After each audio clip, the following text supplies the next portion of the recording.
சுவாமி எம்பெருமானார் திருவடிகளே சரணம். சுவாமி மணவாள மாமுனிகள் திருவடிகளே சரணம். ஜெய் பிரேமிகேந்திர சத்குருதேவ் பகவான் கி ராமானுஜாய ஸ்ரீ ராமானுஜ பஜோ ராமானுஜா நமோ ராமானுஜா.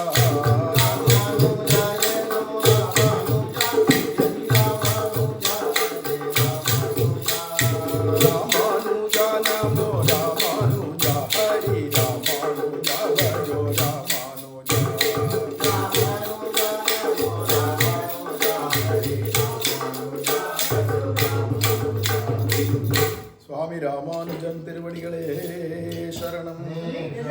ஜெய் பிரேமிகேந்திர சத்குருதேவ் பகவான் கி. சுவாமி மணவாள மாமுனிகள் திருவடிகளே சரணம். ஸ்ரீசைலேசதயா பாத்திரம் தீபக்தியாதி குணார்ணவம் யதீந்திர பிரவணம் வந்தே ரம்யஜா மாதரம் முனிம். முன்னந்திருவாய் மொழிப்புள்ளை தாமுபதேசித்த நேர்தன்னின் படியை தனவாத சொல் மணவாள முனி. தன் அன்புடன் செய் உபதேசரத்தின மாலை தன்னை தன்னெஞ்சு தன்னில் தரிப்பவர் தாள்கள் சரண் நமக்கே. மண்ணுயிர்கள் இங்கே மணவாள மாமுனிவன் பொன்னடியாம் செங்கமலப் போதுகளை உன்னிச் சிரத்தாலே தீண்டில் அமானவனும் நம்மை கரத்தாலே தீண்டல் கடன். கோலாகலதயா பாத்திரம் மாதுரி ரமணம் பிரபும் பக்த பிரியம் பிரேமிகேந்திரம் ரசிகாச்சாரியமாஸ்ரயே. சுவாமி எம்பெருமானார் திருவடிகளே சரணம். சுவாமி பெரியஜீயர் திருவடிகளே சரணம். ஜெய் பிரேமிகேந்திர சத்குருதேவ் பகவான் கி. இந்த உபதேச ரத்ன மாலையில் 66வது பாசுரம் ஆச்சாரியனுடைய வடிவழகு பேணனம் அப்படிங்கிறத போன பாசுரத்தில் சொன்னார் இல்லையா. அதுக்கு உதாரணமாக யார் வாழ்ந்தாலோ அந்த ஆச்சாரியருடையதான திருநாமத்தை காட்டி இவர் எப்படி தன்னுடைய ஆச்சாரியருக்கு கைங்கரியம் பண்ணாரோ, திருமேனி பாதுகாவலாக இருந்தாரோ, அல்லது திருமேனி வாட்டம் இல்லாத இருக்கணும்னு நினச்சாரோ, அல்லது அந்த திருமேனிக்கு வேர்த்து கொட்டக்கூடாதுன்னு நினச்சாரோ, அப்பேற்பட்டதான மகதாச்சாரியராக இருந்த பின்பழகராம் பெருமாள் ஜீயர் அப்படிங்கிறவருடையதான ஆச்சாரிய கைங்கரியத்தை பற்றி இங்கே இந்த பாசுரத்தை சொல்கிறார் சுவாமி மணவாள மாமிகள். ஆர்க்கும் என்னேர் நிற்கையறிதாம் என்றீர். யாருக்கும் அந்த ஸ்திதியில் இருக்க முடியாது அப்படின்னு போன பாசுரத்தில் சொன்னீர். ஆச்சாரியன் சிச்சன் ஆறுயிரை பேணுமவன், சீராரும் தேசாரும் சிச்சனவன் சீர்வடிவை பேணுமவன் அப்படின்னு சொல்கிறார் இல்லையா. இந்த ரெண்டு விஷயத்தையும் போன பாசுரத்தில் சொல்லி, அதுவும் ஆசையுடன் நோக்குமவன் என்னும் நுண்ணறிவை கேட்டு வைத்தும். ஆசையோட சீர்வடிவு பகவானுக்கே ரொம்ப பிரீத்திகரமாக இருக்கக்கூடிய ஆச்சாரியனுடைய திருமேனி வடிவு, அதையே பார்த்துட்டு இந்த கைங்கரியத்திலேயே இருக்கக்கூடியவன் புஷ்டியாக இருக்கணும் எப்பயுமே இந்த திருமேனியும் மனசும் அப்படிங்கிறதையே பார்த்துட்டு இருக்கார் இந்த சிஷ்யர் அப்படின்னு போன பாசுரத்தில் சொன்னார் இல்லையா. இதை மாதிரி இருக்கிறவ ஒருத்தர் 2 பேர் கூட கிடைக்க மாட்டா. இதுக்கு ஒருத்தர் தான் இல்லையோ என்று தம் திருவுள்ளத்து கருத்தாக மனசு கேட்கறதாம். மணவாள மாமனிகளுடைய மனசு மணவாள மாமனிகள்கிட்டே கேட்கறதாம். இதை மாதிரி ஒருத்தராவது இருந்திருப்பாளா இருக்காளா அப்படின்னு கேட்கறதாம் மனசு. அதில் இவ்வனுஷ்டானத்துக்கு ஒருவர் உண்டு என்று அவரை தரிசிப்பித்தருளிருக்கிற முகத்தாலே இவ்வனுஷ்டானத்தை ஆதரித்து போரும் என்று தம் திருவுள்ளத்தை குறித்து அருளி செய்கிறார். ஒரே ஒருத்தர் அந்த மாதிரி இருந்ததை உனக்கு உதாரணமாக காட்டுறேன் அப்படிங்கிறார். இவ அனுஷ்டானத்தை ஆதரித்து போர். இது மாதிரி ஒருத்தராவது இருந்தார் இல்லையா, அவரை பார்த்து இந்த அனுஷ்டானத்தை நீ ஆதரவு கொடுத்து அதுபடி நீ நடத்தின்னு போ அப்படின்னு தன் மனசை பார்த்து சொல்கிறார் மணவாள மாமுனிகள் அப்படின்னு நீங்கள் அவதாரிகளையே சொல்லிட்டு வரார் சுவாமி பின்பழகராம் பெருமாள் பிள்ளைலோகம் ஜீயர். பின்பழகராம் பெருமாள் ஜீயர் பெருந்திவத்தில் அன்பது உமற்று மிக்க ஆசையினால் நம்பிள்ளைக்கான அடிமைகள் செய்ய அந்நிலையை நன்னெஞ்சே ஊனமர எப்பொழுதும் ஓர். பின்பழகராம் பெருமாள் ஜீயர் என்று தொடங்கி கீழே ஸ்வரூப ரட்சணத்தையும் தேக ரட்சணத்தையும் பிரஸ்தாபித்து அதில் ஆத்மரட்சணத்துக்கு உறுப்பான ஆச்சாரியத்துவத்தை இட்டு வைத்து தமக்கு ஆதரணீயமான தேக ரட்சணத்துக்கு உறுப்பான சிஷ்ய லட்சணத்தில் அருமையை அருளி செய்கிறார் அப்படிங்கிறாருங்க. பின்பழகராம் பெருமாள் ஜீயர் அப்படிங்கிற இதில் பெருமாள் ஜீயர் பின்பழகராம் பெருமாள் ஜீயர் அப்படிங்கிறவர் நம்மளுடையதான சிஷ்யர். இன்னும் கேட்டால் குரு பரம்பரையில் 6000 படி அப்படிங்கிற குரு பரம்பரையை அருளினவரே நம்மளுடைய சிஷ்யராக இருக்கக்கூடிய இந்த பின்பழகராம் பெருமாள் ஜீயர் அப்படிங்கிறவர் தான் அருளி செய்தார். அவருடையதான வைபவம் எப்படிதானா, தன்னுடைய ஸ்வரூப லட்சணம் எதிரானா ஆச்சாரியுடைய தேக ரட்சணத்தை தான் தனக்கு ஸ்வரூப லட்சணம் அப்படின்னு இருந்த சிஷ்யர் இவர். ஆச்சாரியுடைய சரீரத்தை எப்பயுமே பார்த்துட்டு இருக்கக்கூடியவர். அதில் ஆத்மரட்சணத்துக்கு உறுப்பான ஆச்சாரியத்துவத்தை இட்டு வைத்து தமக்கு ஆதரணீயமான தேக ரட்சணத்துக்கு உறுப்பான சிஷ்ய லட்சணத்தில் அருமையை அருள் செய்கிறார். ஆச்சாரியன் நம்ம ஆத்ம லாபத்தை பார்ப்பார், நம்ம ஆச்சாரியனுடையதான திருமேனி சௌக்கியத்தை பார்க்கணும் அப்படிங்கிறத புரிஞ்சுண்டு அந்த ஸ்திதியில் இருந்துட்டுருக்கார் இந்த பின்பழகராம் பெருமாள்ஜியர். அவராகிறார் லோகாச்சாரியரான நம்பிள்ளைக்கு அத்தியந்த அபிமத விஷயமாய் அவர் சந்நிதியிலே சகல அர்த்தங்களையும் கேட்டு அந்த சுதமான அர்த்தத்தின்படியே எல்லாம் வகுத்த இடமே என்று ததேக நிஷ்டராய் அவரை க்ஷணகாலமும் பிரியாதேத கைங்கரிய நிரதராய் போரீர பின்பழக ராம் பெருமாள் ஜீயர் என்கை அப்படிங்கிறார். லோகாச்சாரியரான நம்பிள்ளைக்கு இன்னொரு பேர் உண்டு, லோகாச்சாரியர்னு பேர் உண்டு. இதெல்லாம் முன்னாடியே கேட்டது. அவருடைய அத்தியந்த அபிமத விஷயமாய் அவர்கிட்ட அவர் அந்த நம்பிள்ளைக்கு அவ்வளவு அபிமானம், அவ்வளவு காதல், அவ்வளவு பிரேமை உடைய சிஷ்யராய் இவர் பின்பழகராம் பெருமாள்ஜியர். அதோடு இல்லாத அவர் சந்நிதியிலே நம்பிள்ளை கிட்டேயே இருந்து சகல அர்த்தங்களையும் கேட்டு சகல வேதாந்த சாரார்த்தங்களையோ அல்லது ரகசியார்த்தங்களுடையதான சூக்ஷ்மார்த்தங்களான அர்த்த விசேஷங்களை எல்லாத்தையும் கேட்டு அதுபடி நடக்கணும். அதுபடி நடக்கிறதுனா என்ன, தன சாஸ்திரங்களையும் கேட்டு தன சம்பிரதாய ரகசிய கிரந்தங்களையும் கேட்டு என்ன பண்ண போகிற அப்படின்னா ஆச்சாரியன் திருமேனிக்கு பாங்க கைங்கரியம் பண்ணும். இவ்வளோதான் விஷயம். அவருடைய அபிமான பாத்திரமாக இருக்கிறது தான் தனக்கு நிஷ்டையாக இருக்கணும். அதில் ஆச்சாரிய அபிமான பாத்திர நிஷ்டை அப்படின்னே அதுக்கு பேர். ஆனால் எல்லாம் வகுத்த இடமே அப்படின்னா எல்லாம் நமக்கு வகுத்த இடம் ஆச்சாரியன் திருவடிவாரம் தான் அப்படின்னு தெரிஞ்சுண்டு ததே கனிஷ்டராய் அந்த ஆச்சாரியருடைய திருமேனி கைங்கரியமே தனக்கு நிஷ்டையாக அவரை க்ஷணகாலமும் பிரியாதே, அவரை விட்டு ஒரு க்ஷணம் கூட பிரியாத தத் கைங்கரிய நிரதராய் போரிகிற பின்பழகராம் பெருமாள் ஜீயர் என்கை அப்படிங்கிறார். அப்போ ஆச்சாரிய கைங்கரியமே தான் பொழுதுபோக்காகவும் அதுவே தானே தனக்கு உணவாகவும் தாரக போஷக போக்கியங்கள் எல்லாமே அதுதான் நினச்சிட்டு ஆச்சாரியரை விட்டு ஒரு க்ஷணம் கூட பிரியாத இருக்கார். இதில் என்னென்னா ஆச்சாரியரை விட இவர் வயசில் கொஞ்சம் பெரியவர், சரீரத்தில் இந்த ஜென்மாவில் அவருடைய வயசில் இவர் பெரியவர் அப்படிங்கிறச்ச. அப்போ வயசில் பெரியவராக இருக்கிறதுனால நம்ம சீக்கிரம் வைகுண்டம் போயிட்டு ஆச்சாரியன் இங்கே எழுந்தெழுந்தாருன்னா பூலோகத்தில், அப்போ ஆச்சாரியரை பிரிஞ்சிருக்கணுமே, ஆச்சாரியரை பிரிந்திருப்பாரார்னு கேட்டிருக்கார் இல்லையா முன்னாடியே. அவர் ஆச்சாரியரை விட்டு பிரியத்தில் மனசு இல்லாதனால அதனால அவர் என்ன பண்ணுவார்னா எப்போ பார்த்தாலும் ஏதாவது ஹோமங்கள்லாம் கூட பண்ணுவார் அப்படின்னு கர்ண பரம்பரையான வார்த்தை. என்னென்ன ஆயுஷ் ஹோமம் பண்ணிப்பார், சுதர்சன ஹோமம் பண்ணுவார். இதெல்லாம் என்னென்னா ஆளை விட்டு பண்ணி வைக்கிறது தனக்காக, தன்னுடைய ஆயுசு நீடிக்கணும் அப்படின்னும் ஆரோக்கியம் நீடிக்கணும் அப்படின்லாம் பண்ணுவார். மிருத்யுஞ்சய ஹோமம் இந்த மாதிரிலாம் பண்ணிட்டு இருப்பார் உட்காந்து. இதெல்லாம் பார்த்துட்டு சில ஸ்ரீ வைஷ்ணவாலாம் போய் நம்பிள்ளைகிட்ட சொன்னால், உங்கள் சிஷ்யராக இருக்கிறவர் நீங்கள் இவ்வளவு காலக்ஷேபத்தில் சொல்லி எந்த காமியார்த்தமாகவும் எதையுமே பண்ணக்கூடாது, சர்வம் கைங்கரிய ரூபமாக தான் பண்ணணும்னு நீர் சொல்கிறீர். கர்மம் கைங்கரியத்திலே புகும்னு சொல்லியிருக்கிறதுனால கர்மங்கள்லாம் கைங்கரிய ரூபமாக தான் பண்ணணும். ஆனால் அவர் என்னடானா தன்னுடைய ஆயுசு நீடிக்கணும் அப்படின்னு காமியார்த்தமாக அல்லது ஆரோக்கியம் பூர்ணமாக இருக்கணும், புஷ்டியாக இருக்கணும், துஷ்டியாக இருக்கணும், இதெல்லாம் காமியார்த்தமாக அவர் பிரார்த்தனை பண்ணிட்டு இதெல்லாம் பண்ணுறாரே, சில அனுஷ்டானங்கள்லாம் நடத்தி வைக்கிறாரே தன்னுடைய மடத்தில் அவர் ஜீராயிட்டத்துக்கு அப்புறமாவும். இது தேவைதானா? குடும்பஸ்தனாக இருந்து இதெல்லாம் பிரார்த்திச்சுட்டான்னா கூட பரவாயில்ல. ஆயுராசா ஆஸ்தே அப்படின்னு சாஸ்திரமே சொல்லுது. இதை யார் விரும்புகிற ஆயுச தீர்காயுசு வேணும்னு விரும்புகிறவன் எவன்டான்னா ஹோமம் பண்ணுறவன், இந்த யாகம் பண்ணுறவன், அவன் யாராக இருப்பான்டானா கிரகஸ்தனாக தான் இருக்க முடியும், சன்னியாசியாக இருக்க முடியாது. அப்போ இது யாருக்கு சொல்லியிருக்கு ஆயுராசா ஆஸ்தேன்றது? ஒரு கிரகஸ்தனுக்கு சொல்லியிருக்கே தவிர சன்னியாசி இதெல்லாம் பிரார்த்தனை பண்ணக்கூடாது.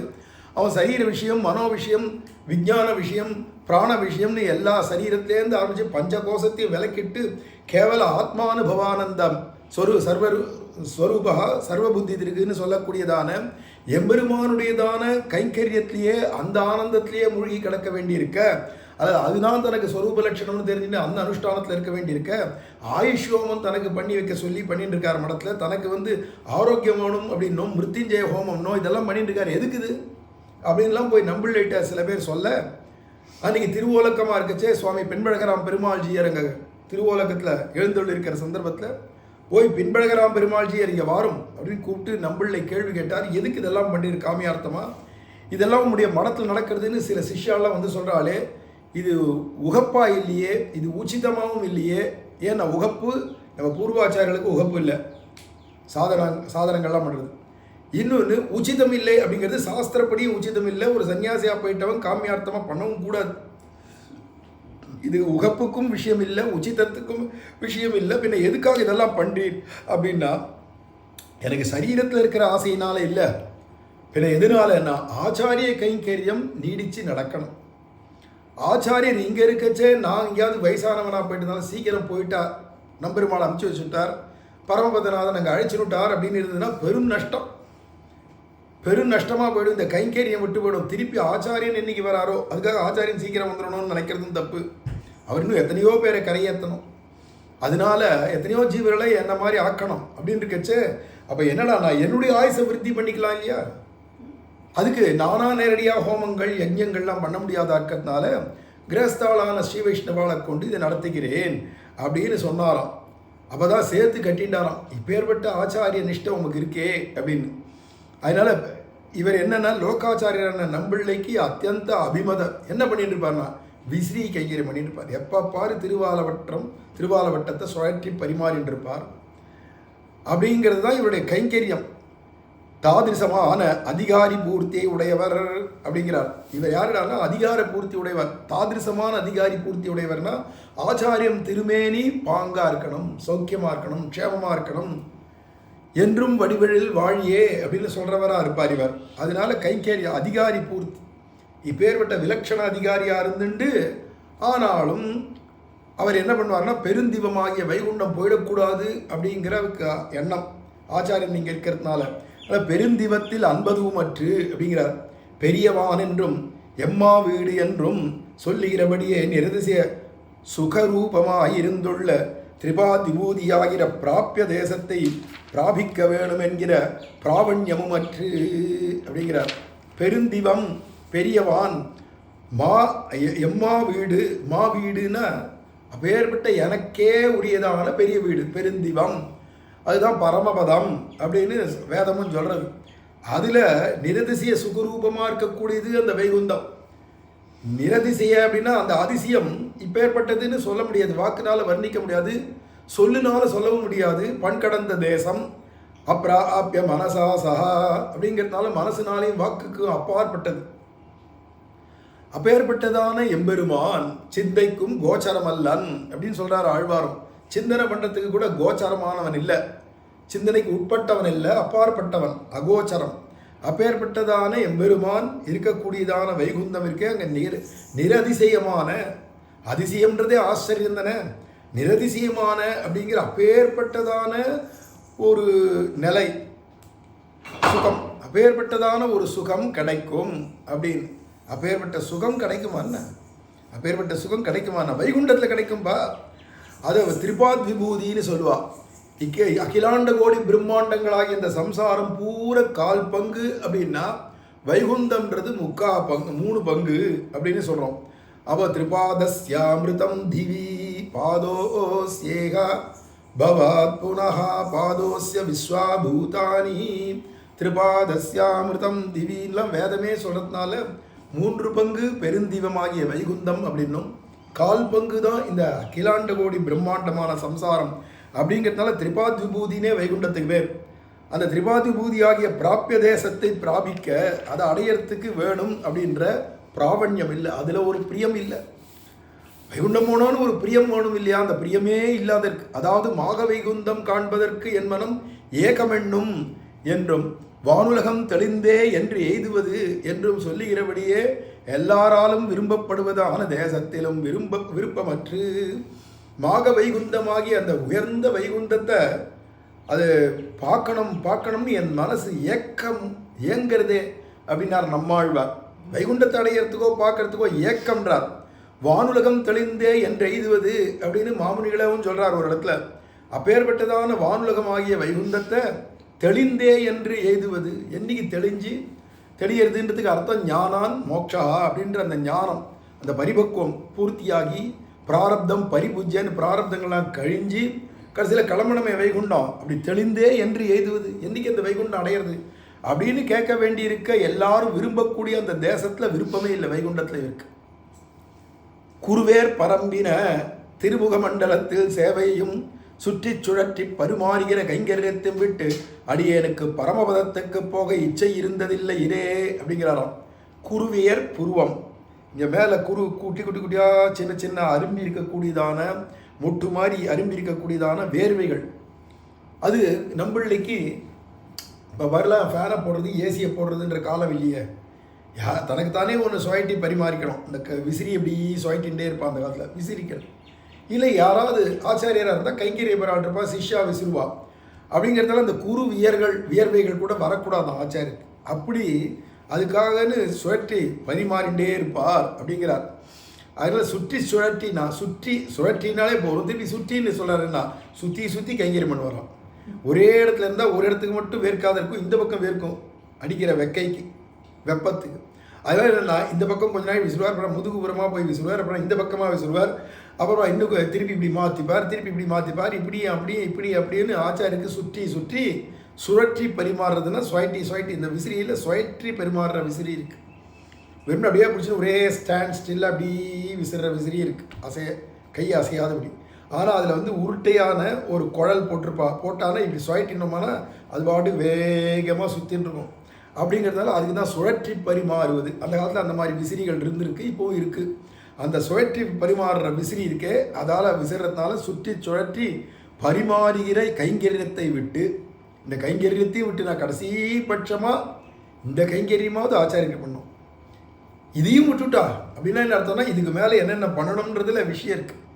சுப்பிரபாதத்திலேருந்து ஆரம்பித்து ராத்திரி டோலோத்சவ பர்யந்தம் ஆச்சாரியனுக்கு பண்ணுற சயனோத்சவ பர்யந்தம் ஆச்சாரியனோட கூட இருந்து எல்லா விதமான கைங்கரியங்களும் பண்ணுறதுக்கு தான் அகம் சர்வம் கரிஷ்யாமின்னு பேர். சரி சயனம் ஆயிடுச்சுன்னா அப்புறமா என்ன கைங்கரியம் இருக்க போகிறது, போயிடணுமே நான் இல்லை ஒழிவில் காலம் எல்லாம்ன்றதுனால ஜாக்கிரதா ஸ்வபதஸ்தேன்னு சொல்லிருக்கிறதுனால ராத்திரி படுத்து ஆச்சாரியன் சயனிச்சின்னத்துக்கு அப்புறமாவும் சுழற்றி பரிமாறுறது, விசிறிண்டே இருக்கிறது. ஏன்னா வேர்க்காத தூங்கணும், அல்லது கொசு சுள்ளான் போன்றவைகள்லாம் கடித்து அதனால தூக்கம் கலைஞ்சிராத இருக்கிறதுக்காக கடைசி வரைக்கும் காலங்காலத்தால் 3:30 மணி ஆச்சாரியன் எப்போ நிதிரையிலேருந்து கண் விழிக்கிறாரோ அவருக்கு சுப்பிரபாதம் ஆறுதோ அது பரியந்தம் சுழற்றி பரிமாறணும். இந்த விசிறி கைங்கரியம் திருவாலவட்ட கைங்கரியம் பண்ணணும். அப்படிங்கிறச்ச அவள் சர்வவிதமான கைங்கரியங்களையும் சர்வ காலத்திலையும் அப்பப்போ தத்தது அவஸ்தோச்சித்தமான கைங்கரியங்கள் உச்சிதமான கைங்கரியங்களை பண்ண வேண்டியிருக்கு. கடைசி பட்சம் நான் ஒரு ஜீயராக போயிட்டு அவரோ கிரகஸ்தர், நீ ஜீயராக இருந்துட்டு கையில் திருதண்டத்தை வச்சுட்டு இந்த கையால் கைங்கரியெல்லாம் எனக்கு பண்ண வேண்டாம் நீ போ அப்படின்ட்டே இருப்பார். அப்படின்னு கடைசி பட்சம் இந்த காலட்சேபம் ஆரம்பிச்சு விட்டார்னா தன்னை மறந்து போயிடுவார். அப்போ யார் பக்கத்தில் இருந்து விசிறா, என்ன பண்ணுறா, ஏது நடக்கிறது ஒன்றும் ஞாபகம் இருக்காது. காலட்சேபத்தில் மக்னமாக இருக்கச்சே நம்ம பாட்டுக்கு நிம்மதியாக விசிறின்னு இருக்கலாம்.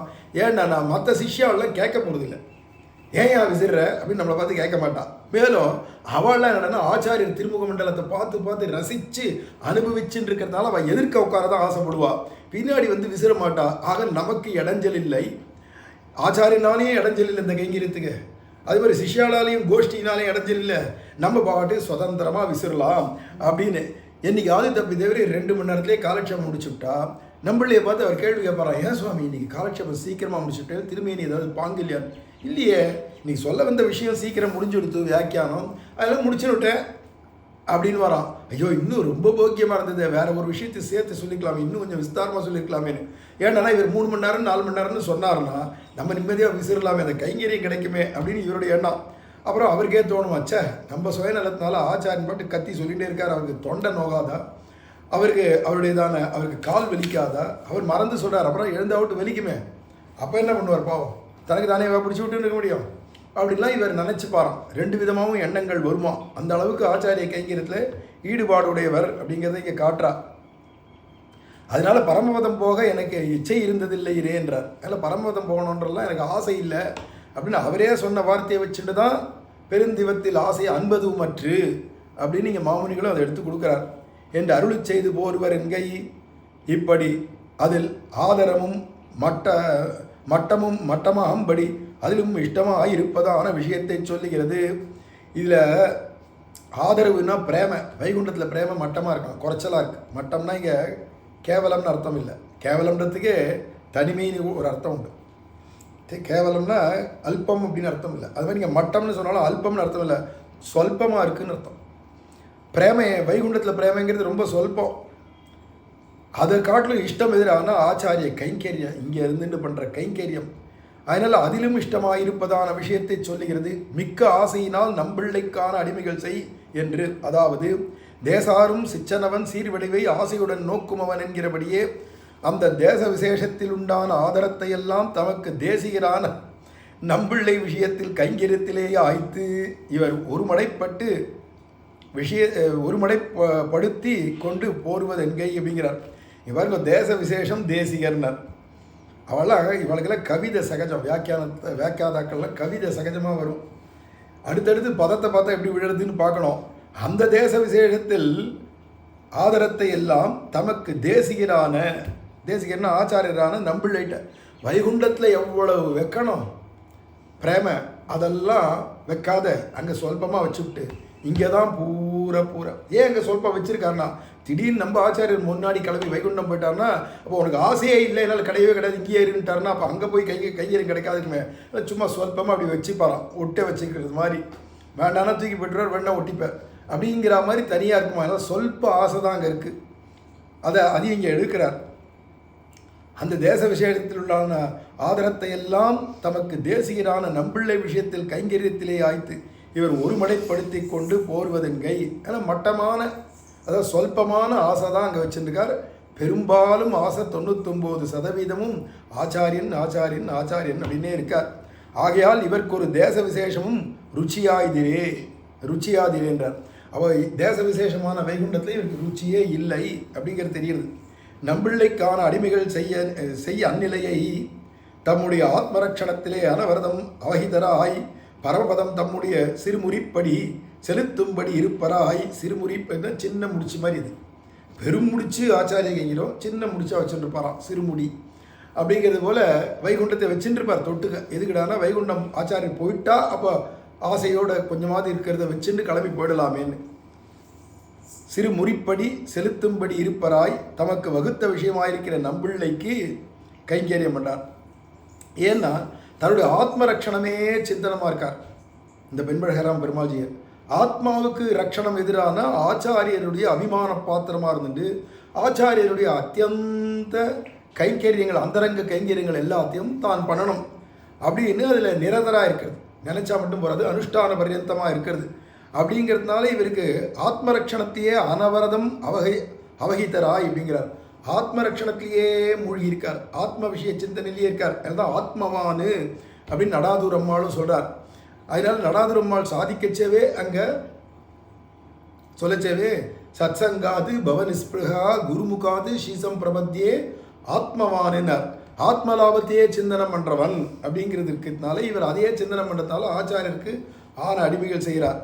இச்சா பிரகிருத்திய அனுகுணைஹி உபசாரைஹி சதோச்சிதைஹி அப்படிங்கிறாங்க.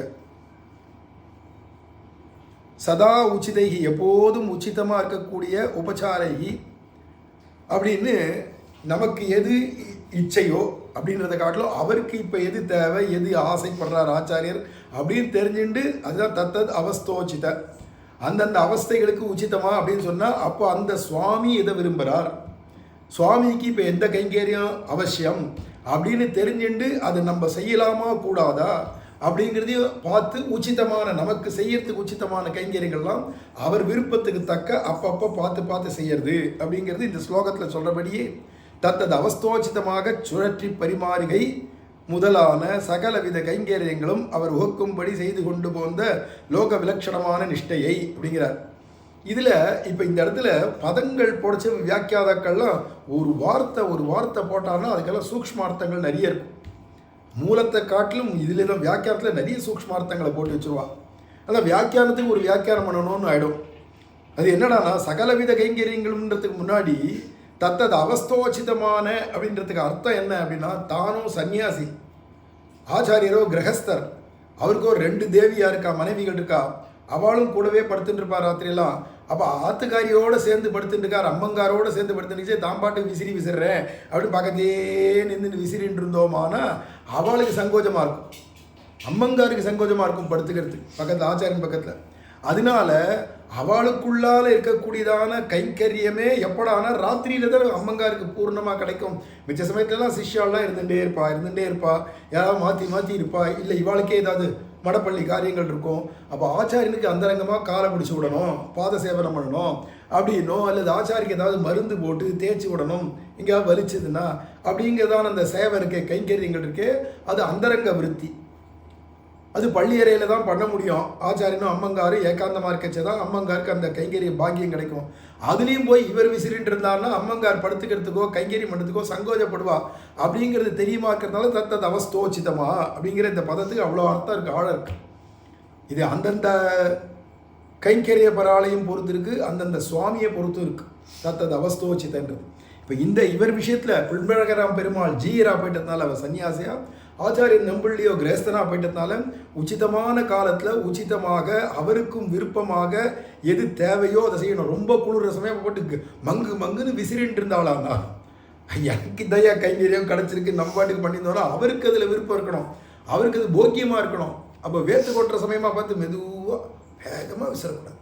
ரொம்ப வேகமாகலாம் விசிறினா ரொம்ப சிரமம், ஆச்சாரிக்கு லைட்டாக தான் விசிறணும். அப்படியே வெந்து கொட்டின்னு இருக்கு அந்த சமயமாக பார்த்து இப்படி விசிறினானா உச்சித கைங்கரியமாக இருக்காது, அவஸ்தைக்கு உச்சிதமான கைங்கரியமாக இருக்காது. அப்படிங்கிறதுனால இடம் பொருள் ஏவல் தெரிஞ்சு கைங்கரியங்களை பண்ணணுமா இருக்கிறதுனால தான் இங்கே சொல்கிறார் தத்தது அவஸ்தோச்சிதமாக சுழற்றி பரிமாறுகை. இவருக்கு கிடைச்ச கைங்கரியமே சுழற்றி பரிமாறதான். திருக்கச்சி நம்பிகளை போல அது பெருமாளுக்கு கைங்கரியம், இது ஆச்சாரியருக்கு கைங்கரியம் என்கிறபடியே தத்தது அவஸ்தோச்சிதமாக சுழற்றி பரிமாறுகை முதலான சகலவித கைங்கரியங்களும். வெறும் விசிறது மட்டும் இல்லை, இப்போ விசிற வேண்டாம்னு ஆச்சாரிய சொல்லிட்டாருன்னா அடுத்து என்ன கைங்கரியம் பண்ணலான்னு பார்ப்பார் உச்சிதமாக. அதை இங்கே உச்சிதம்ன்றதுக்கு அர்த்தம் அவர் கிரகஸ்தர், நம்ம சன்னியாசி, எது பண்ணினா உச்சிதம், அவருக்கு எது உச்சிதமாக இருக்குமோ மனசுக்கு ரெண்டுத்தையுமே பார்த்துப்பார். சாஸ்திரத்துக்கும் உச்சிதமாக இருக்கணும், சம்பிரதாயத்துக்கும் உச்சிதமாக இருக்கணும், ஆச்சாரியுடைய ஹிருதயத்துக்கும் உச்சிதமாக இருக்கணும் அப்படின்னு பார்த்து சகலவித கைங்கரியங்களும் அவர் உகக்கும்படி. ஒரு கால் அம்மங்கார் இன்னைக்கு தலிகை பண்ணுறதுக்கு வர முடியல அப்படிங்கிற ஒரு அவஸ்தை இருந்ததுன்னா இப்போ நம்ம போயிடுவோமே, திருதண்டத்தை ஒரு மூலையில் வச்சுடுறது. இன்றைக்கி விறகு இல்லைன்னா கூட திருதண்டத்தையே தூக்கி வச்சாலும் வச்சுருவா. ஏன்னா இந்த ஆச்சாரிய கைங்கிறதுக்கு உபயோகம் இல்லாத இந்த தண்டம் என்னத்துக்கு தண்டத்துக்கு அப்படின்னு தோணி போயிடுவான். அவளுடைய ஸ்திதி எப்படி, நஞ்சியரே எப்படி இருந்திருக்காருன்னு பல்லக்கு தூக்கின்னு வச்சு ஓய் தண்டத்தை வச்சுட்டு தூக்குறீங்கண்ணா. இந்த தண்டம் நான் எடுத்துன்னு வந்ததே திருதண்ட காஷாயத்தோடு நான் சன்னியாசி ஆனது ஆச்சாரிய கைங்கிறதுக்காக தான். பந்துக்கள் பரிவாரங்கள் தெரிஞ்சவான் அவாய்வா வந்து இடைஞ்சல் பண்ணாத இருக்கணுமே தான் சன்னியாசியான்னு வாங்கி வந்துட்டேன். ஒரு கால் ஆச்சாரிய கைங்கிறதுக்கு இது உகக்காதா இருந்தால் அல்லது ஆச்சாரிய கைங்கிறதுக்கு இது விரோதமாக இருக்கும் பட்சத்துக்கு இதை மூர்ச்சி தூக்கி போட்டுருவேன்னாராம். அப்போ இவா நினச்சா நான் மூர்ச்சி தூக்கி போட மாட்டான்.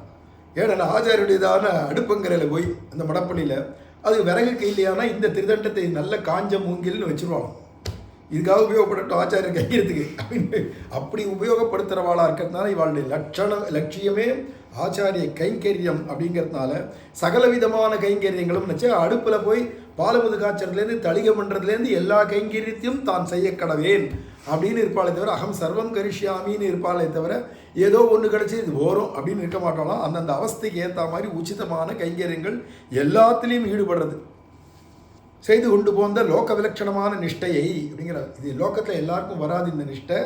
அந்த நிஷ்டை உடையதான அந்த நம்பிள்ளைக்கான அடிமைகள் செய் அந்நிலையை நன்னெஞ்சே. இங்கே மாமுனிகள் தன் மனசை பார்த்து சொல்கிறார். ஏன்னா நன்னெஞ்சே நம்பெருமான் அப்படின்னும் நெஞ்சமே நல்லை என்றும் சொல்லுகிறபடியே அந்த சர்ம பருவ நிஷ்டையை பிரார்த்தித்து கொண்டு போகிற விலட்சணமான நெஞ்சே,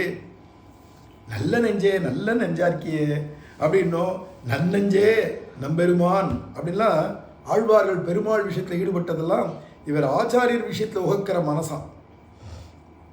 அதில் சரம பருவ நிஷ்டைன்றார். பிரதம பருவ நிஷ்டை அப்படின்னா பெருமாள்கிட்ட பக்தி பண்ணுறது, கைங்கரியம் பண்ணுறது. சரம பருவ நிஷ்டைனா ஆச்சாரியிட்ட கைங்கரியம் பண்ணுறது. அதனால் சரம பருவ நிஷ்டையை பிரார்த்தித்து கொண்டு இது எப்போதும் கிடைக்கணுமே அப்படின்னே பிரார்த்தனை பண்ணிட்டு இருக்கிற ஏ மனசே விலட்சணமான நெஞ்சேன்றார். அதுதான் நல்ல நெஞ்சே, நன்னெஞ்சேன்னு சொன்னதுக்கு அர்த்தம் நல்ல நெஞ்சு. அப்போ எல்லாருக்கும் தான் நெஞ்சை கொடுத்துருக்காருண்ணா. எல்லாரும் நெஞ்சும் ஆச்சாரியர் கைங்கரியத்தை ஆசைப்படுறது. எனக்கு யாராவது 4 பேர் கைங்கரியம் பண்ணுவேடான்னு கேட்கவும் தான் தோணும். ஆச்சாரியர் கைங்கரியத்துக்குன்னு ஆசையுடையதான மனசை பார்த்து நன்னெஞ்சேன்றார். விலட்சணமான நெஞ்சே, விலட்சணனுடைய ஞானானுஷ்டானங்களில் வாஞ்சை உடைய நெஞ்சே, விலட்சண அதிகாரியாக இருக்கக்கூடியவா யாரோ அவளுடைய ஞான அனுஷ்டானத்தை இந்த மனசு விரும்புறது. மாமனிகளுடைய மனசு அதை விரும்புறதான். அவளை மாதிரி ஞானம் இருக்கணும், இவாளை மாதிரி அனுஷ்டாதாவாக இருக்கணும் அப்படின்லாம் இந்த மனசு விரும்புறதுனால தான் வடுக நம்பியை போல அப்படின்னோ, இல்லை இங்கே பின்பழகராம் பெருமாள் ஜீயரை போல அப்படின்னோ, பிள்ளைவரங்காவலிதாசனை போல அப்படின்லாம் இந்த மாமுனிகள் பாசுரங்கள்லேயே பாடுறதுனால அப்போ அவருடைய மனசு அந்த ஞானானுஷ்டானங்களில் இயங்கிறது. அப்படி இருக்கிற மனசாக இருக்கிறதுனால நன்னெஞ்சே, அதில் வாஞ்சை உடையதான மனசு அப்படிங்கிறார். ஊனமறை எப்பொழுதும் ஓர் அப்படியே சரம பர்வமான ஆச்சாரிய கைங்கரிய நிஷ்டையை பிராபித்து கொண்டு சங்கோஜமர சர்வகாலத்திலும் அனுசந்தித்து போரு. ஊனமரன சங்கோஜம் இல்லாதன்னு அர்த்தம். சங்குச்சிதமான ஞானம் அல்லது சங்கோஜம் அப்படின்னு சொல்லிட்டா குறைவு இல்லாத அப்படின்னு அர்த்தம். அதில் அப்படியே சரம பர்வமான ஆச்சாரிய கைங்கரிய நிஷ்டையை பிராபித்து கொண்டு அதையே விரும்பிண்டு அதே நிஷ்டையோட சங்கோஜம் இல்லாத குறைவுபாடு இல்லாதபடிக்கு சர்வ காலத்திலும் அனுசந்தித்து போர், எல்லா காலத்தையும் அதையே விரும்பு அப்படின்னு மனசை பார்த்து சொல்கிறார்.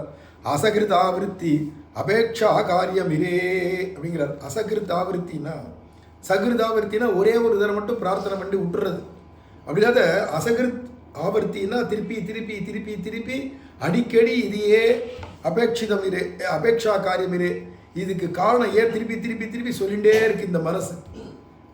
விலட்சண அதிகாரியுடைய ஞானமும் விலட்சண அதிகாரியுடையதான அனுஷ்டானமும் நமக்கு வரணுமேன்னு அடிக்கடி அதையே சிந்தனை பண்ணுறது மனசு. எதனாலன்னா அபேட்சா காரியம், அதை விரும்புறது மனசு.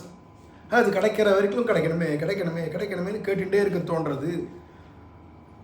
இவர்தாம் அந்நிலையை என்றும் தன்னிலையை என்றும் பலகாலம் அபேட்சித்தருளவராய்த்து அப்படின்னார். அந்நிலையை அப்படின்னார் இல்லையா, எப்போதும் இங்கே நம்பிள்ளைக்கான அடிமைகள் செய் அந்நிலையை அப்படின்னு சொன்னார். இன்னொரு இடத்துல தன்னிலையை அப்படின்னு சொல்றார். அந்த முன்னாடி இன்னொரு இடத்துல சொல்றார் தன்னிலையை அப்படின்னு. இப்படி பலகாலம் அபேட்சித்து அருளவராய்த்து, அதாவது வடுக நம்பி தன்னிலையை அப்படிங்கிறார். இது ஆர்த்தி பிரபந்தத்தில் வடுக நம்பி தன்னிலையைன்னு சொல்றார்.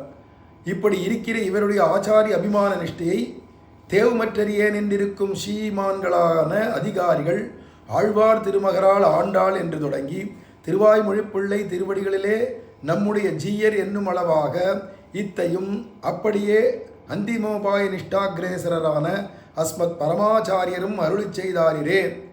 அதனால் நமக்கு பரமாச்சாரியராக இருக்கக்கூடிய சுவாமி மணவாள மாமுனிகளே ஆழ்வார் திருமகளார் ஆண்டாள் மதுரகவி ஆழ்வார் எதிராசராம் இவர்கள் அப்படின்னு இவெல்லாம் ஆச்சாரிய கைங்கரிய நிஷ்டர்கள், ஆச்சாரிய அபிமான நிஷ்ட உடையவா. ஆண்டாள் பெரியாழ்வாருடைய சிஷ்யை, பெரியாழ்வாருடைய கிருபியே அனுசந்தானம் பண்ணி இருக்கக்கூடியவள். அதே மாதிரி மதுரகவி ஆழ்வார் நம்மாழ்வாருடைய சிஷ்யர். அதனால நம்மாழ்வாருடையதான அருள் கண்டீர் உலகில் மிக்கதே அப்படின்லாம் சொல்லி பாடுறவர். அதுக்கு அடுத்தது யாருடானா எதிராஜர் தன்னுடைய ஆச்சாரியனாகிய வஸ்துதாம் உபயாதோகம் யாமுனேயம் நமாமிதம் அப்படின்னு ஆளவந்தாருடைய கிருபைக்கு பாத்திரமானதுக்கு அப்புறமா தான் பொருள் இல்லாத நான் ஒரு பொருளானேன் அப்படின்னு இவெல்லாம் ஆச்சாரிய அபிமான பாத்திரமான நிஷ்டையில் உடையவா. அதை சொன்னார். அதே மாதிரி திருவாய்மொழிப்பிள்ளை திருவடிகளிலே நம்முடைய ஜீயர் என்னும் அளவாக இத்தையும் அப்படியே அந்திமோபாய நிஷ்டாகிரேசரான அஸ்மது, அதாவது நம்மளுடையதான ஜீயர் சுவாமி யார், பெரிய ஜீயராகிய மணவாள மாமுனிகள், அதுக்கு முன்னாடி இருந்ததான திருவாய்மொழிப்பிள்ளை அவருடைய ஆச்சாரியர். எத்தனை இடத்துல ஆரம்பிக்கச்செல்லாம் ஆரம்பிக்கச்சவே எந்தை திருவாய்மொழிப்பிள்ளை அப்படின்னு இன்னருளால்னு ஆரம்பித்தார்ல உபதேச ரத்னமாலேயே. அப்போ தன்னுடைய ஆச்சாரியருடைய நிஷ்டையிலேயே இருக்கக்கூடியவர் தான். அதே மாதிரி இவருடையதான பரமாச்சாரியர், இப்போ இந்த வியாக்கியான அருளி செய்யக்கூடிய பிள்ளைலோகம் ஜீயருடைய பரமாச்சாரியர் ஆச்சாரியருடைய ஆச்சாரியர் அவரும் மணவாள மாமுனிகள்கிட்ட அத்தியந்த பிரேம பிரீத்தி காரியதராக இருந்தார். யாருன்னா கோவிந்தப்பர் அப்படின்னு பெயருடையதான அவர் பட்டர் பரவஸ்து பட்டர் விராஞ்சியர் அப்படின்னு இவருடைய தாத்தா, அவரே பரமாச்சாரியர். இவருக்கு அவர் அஷ்டதிக்கஜங்களில் ஒருத்தராக இருந்தார். அப்படிங்கிறதுனால அப்பேற்பட்டதான பெரிய ஜீயர் எங்கள் தாத்தாவான பரமாச்சாரியர் பெரிய ஜீராகிய மணவாள மாமனிகள்கிட்ட எப்படிலாம் இருந்திருக்கார் அப்படிங்கிறதெல்லாம் மனசில் வச்சுன்னு இப்போ பேசுகிறார். அஸ்மத் பரமாச்சாரியரும் அருளி செய்தாரிரே சேஷித்வ சரண்யத்துவ பிராபியத்துவங்கள் மூன்றும் பிள்ளை விஷயத்திலே அனுசந்தித்து, பிள்ளைன்னா இங்கே திருவாய்மொழி பிள்ளை. மணவாள மாமனிகள் எப்படி இருந்தார் ஆச்சாரிய பக்தியிலலாம்? எனக்கு சேஷியான எஜமானன் ஆச்சாரியர் தான், எனக்கு சரண்யனாக இருக்கிறவர் புகழாக இருக்கக்கூடியவர் ஆச்சாரியர் தான். நான் இந்த ஜீவாத்மா அடைய வேண்டிய லட்சியம் கைங்கரியமானது யாருக்கு பண்ணணும்னா ஆச்சாரியருக்கு தான் அப்படின்னு சேஷித்துவ சரண்யத்துவ பிராபியத்துவங்கள் மூன்றும் பிள்ளை விஷயத்திலே, அதாவது திருவாய்மொழி பிள்ளை விஷயத்திலேயே அனுசந்தித்து இதை மனசில் நினச்சா மட்டும் போகாது. ததேக நிஷ்டராய் எழுந்தருளிருக்கிற ஜீயர் என்று எதிராஜ விம்சதி வியாக்கியான பிரவேசத்திலே அப்புள்ளையும் அருளி செய்தாரிதே. அதில் எதிராஜ வம்சத்துக்கு அப்புள்ளை அப்படிங்கிற அஷ்டதிகஜங்கள் ஒருத்தர், மாமுனிகளுடைய 8 சிஷ்யர்களில் ஒருத்தர். அந்த அப்புள்ளை அப்படிங்கிறவர் வியாக்கியானம் பண்ணியிருக்கார் மாமுனிகள் பண்ண எதிராஜ வம்சத்துக்கு. அதில் அவர் சொல்கிறார், சேஷித்துவ சரண்யத்துவ பிராபியத்துவங்கள் மூணும் ராமானுஜரே அல்ல அப்படின்னு இல்லாத திருவாய்மொழி பிள்ளையே அப்படின்னு இருந்தவர் தான் சுவாமி மணவாள மாமுனிகள். அது அந்த எண்ணத்தோடு இருந்தது மட்டும் இல்லாத அதில் நிஷ்ட உடையவராகவும் இருந்திருக்கார் அப்படின்னு அப்புள்ளை அருளி செய்கிறது போல இதில் தான் ஆசை அவருக்கு. அதனால் நன்னெஞ்சே அப்படின்னு கூப்பிட்டு நல்ல நெஞ்சே ஊனமறை எப்பொழுதும் எப்போதும் அந்த விஷயத்தில் சங்கோச்சம் இல்லாத, குறைவுபாடு இல்லாத, மனசில் ஆசையும் ஆச்சாரியுடையதான திருமேனிக்கு பாங்காக கைங்கரியம் பண்ணணும். அதே மாதிரி அது அனுஷ்டானத்தையும் இருக்கணும். வெறும் ஆசைப்பட்டார்னு மட்டும் இல்லாத அனுஷ்டானத்தையும் இருக்கணும் அப்படிங்கிறத மனசை பார்த்து சொல்லிக்கிறார் அப்படின்னு தெரியுது இந்த பாசுரத்தில். அதனால் இந்த மாதிரியான விஷயங்கள்லாம் இப்போ சொல்லிட்டு வந்த ஆச்சாரிய பக்தி அப்படின்னா கைங்கரியம், பிரேமை எதுவாக இருக்கட்டும், இதெல்லாம் பரம்பரையாக சொல்லிட்டு வரா பாருங்கோ. பரம்பரா லப்தமான ஞானமுடைய ஆச்சாரியர் வாயால் இதெல்லாம் காலட்சேபமாக கேட்கணுமே தவிர புரியாதவா, தெரியாதவா, அறியாதவா அவள்கிட்டலாம் போய் நீ பாட்டுக்கு கேட்டு வச்சுட்டு தப்பும் தவறுமா தெரிஞ்சு வச்சுட்டேன்னா தப்பும் தவறுமாவே நீ அனுஷ்டிப்ப, அப்புறமா விபரீதமாக போயிடும். அதில் ஆச்சாரியர்கள் அனைவரும் முன் ஆச்சரித்த ஆச்சாரந்தன்னை அறியாதார் பேசுகின்ற வார்த்தைகளை கேட்டு மருளாதே பூர்வர்கள் சீர்த்த நிலை தன்னை நெஞ்சே சேர்னு அடுத்த பாசுரத்தில் சொல்ல போகிறார். அதில் பூர்வாச்சாரியர்கள் போதம் அனுஷ்டானங்கள் கூறுவார் வார்த்தைகளைன்னு பின்னாடியும் சொல்ல போகிறார். அப்பேற்பட்ட விசேஷமான அடுத்த பாசுரம் 67வது பாசுரத்தை அடுத்து அனுபவிக்கலாம். சுவாமி ராமானுஜன் சுவாமி மணவாள மாமனிகள் திருவடிகளே சரணம். ஜெய் பிரேமிகேந்திர சத்குருதேவ் பகவான் கி. ராமானுஜா ராமானுஜா ராமானுஜா ராமானுஜா.